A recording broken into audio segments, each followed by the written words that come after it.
Did you know, if you had to guess, what do you think is the average steps that an adult gets per day? An American adult, I'm assuming. Yeah, an American adult, not a Swedish adult. I'm gonna guess average like 2,500.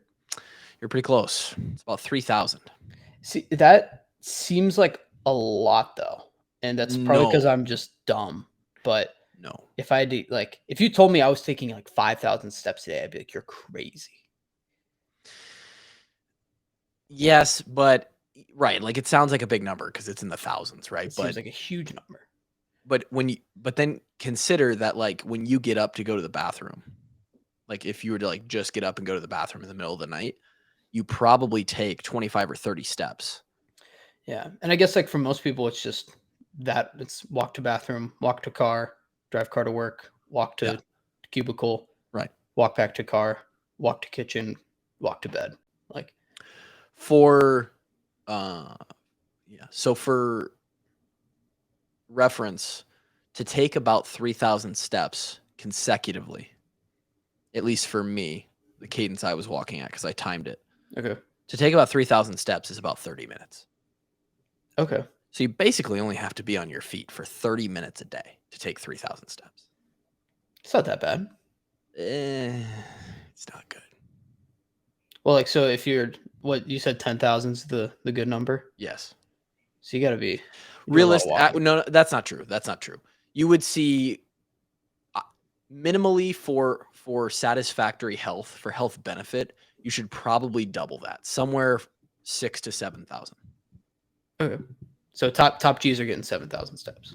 Oh, dude, top G's are waking up at 5:20 in the morning and getting a Peloton ride in before baby girl wakes up, and then also getting in a 90-minute walk in the afternoon. Is this what you do? Yeah. I kind of wish I was into. I want to get into like cycling, but the barriers of entry to cycling are very high. I think the only getting a good bike is very expensive. I was gonna say that's really the only barrier to entry. Is a nice bike, if you're really gonna get into cycling, I think is like somewhere between like $3,000 and $5,000. Yeah, which I had no clue. I had a buddy last year who was selling a bike. Yeah, and like he just said, like, hit me up if like I was trying to sell his bike. I was like, oh, this is my chance. I'll get into cycling, and then it was just and you were like, oh, I'll buy. Yeah, you were Yeah. like, I'll buy that for $600. Yeah, I was expecting like $400. Yeah, not even close. No. I didn't even scratch the surface. He was insulted by my offer. Have not heard from him since. You're no longer friends. I don't think I'm not sure we are anymore. I haven't heard from him since. He said that's too low, and I said, I'm sorry. And then we've never talked again. Apologies. I've never seen him again. There's been no further texts. And this was someone I saw every single week for an entire semester. Holy shit. Granted, I think he moved to India. So, well, that might be part of it. I believe that was part of his point. I'm not sure where he's at now. Is he from India? I think he's like, I believe his family's from there, but I'm not sure if he had ever lived there. Okay, well, kind of an odd place to just move if you're not originally from. Yeah, he was moving around a lot. He was like he was a engineering major, very smart, very wise guy. He had a lot of different paths, but that's a different story. He was into drugs. You made him sound like he was into drugs, like he was always on Adderall, but also very smart. No, he was not. From my knowledge, he was not doing any drugs. He might have taken my $400 offer if he was doing on drugs, but he was more likely to, for sure. Yeah, I would say so. A lot of kids I'm going to sound like the old 28-year-old here. A lot of kids your age. Honestly, a lot of people my age to your age. Just a lot of people in general are taking Adderall, by the way. Yeah, I'm kind of all of those things. That's like, there's some of those, anything that kind of messes with like your brain's chemicals as like a drug, they scare me a little bit. Even from just like obviously like there's definitely a step from Adderall to psychedelics. Obviously, there's a pretty big step, but I mean, but in the sense that like your brain, your brain becoming reliant on, I need this in order to even just like to sleep, to for my brain to generate dopamine. That stuff always kind of scares me a little bit.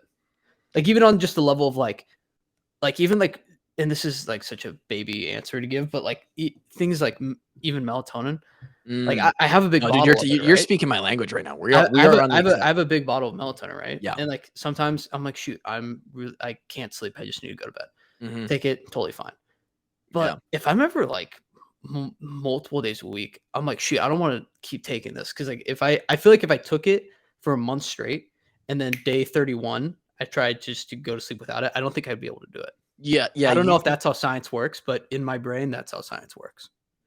Well, you're just you're speaking on the concept of dependency. Yeah.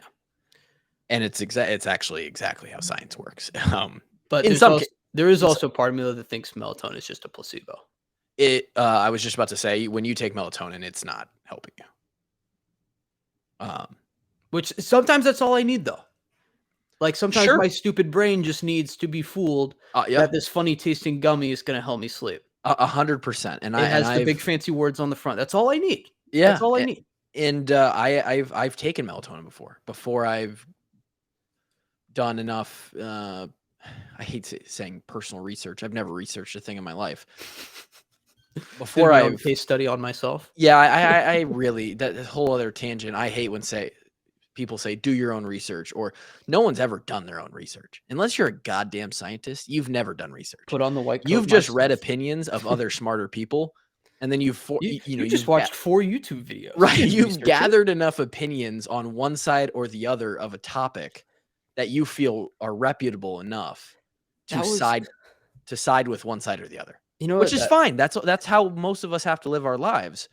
But you listening to 4 doctors tell you what they found in the research or what their opinions are is not you doing research. The big do your own personal research stuff, I feel like in the past like 3 years has been the first one, ashwagandha. I feel like everyone is like, do your own research on it, like scientific, like studies inconclusive, like Yeah. might make your balls bigger. Maybe it helps you bench 225. Like we don't really know what it does. Maybe it just it's just a weird gummy. We don't know. Take it. We'll figure it out. Yeah.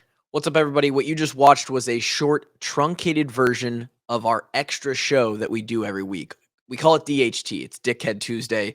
It's sort of on brand for the walk-ons, and it's the extra podcast that Drake, myself, and now Gary the intern do every single week. That's on our Patreon services, part of our Patreon tiers at the 2nd and 3rd level. Patreon is where we put all of our extra content. Okay. The Monday and the Thursday episodes, those are always going to be free forever and always for our washed up walk-ons army that's out there and loves the show. But for those who want more, for those who want to help contribute and they like extra shows like this, you may be interested in this content. It's a little bit more not safe for work, if you will. You can see here, this is our mascot for the DHT, Goopy, and access to items like this, as well as other exclusive items, are also perks that you get with the Patreon, as well as discounts on all of the merchandise that we put out throughout the year. Merchandise that you can find in our 24/7 storefront right now. If you're part of the Patreon, you basically pay for your subscription with the discounts that you'll get on the merchandise. Not to mention, you get ad-free episodes, early access to the episodes, immediate access to the video versions, access to our private Discord, our fantasy football leagues, and a whole lot more. And that's all on top of the fact that you're donating to the kids. You're helping us with our mission to donate thousands of dollars to the UI Children's Hospital every single year. So if you like what you saw here and you like what you're hearing from me, take this moment to head on over to patreon.com/washedupwalkons, and you can find a tier, a subscription level that fits for you. And we'd love to have you on the Walk On Army. Thank you so much. Click around, find some of our other videos as well, and we'll be seeing you soon.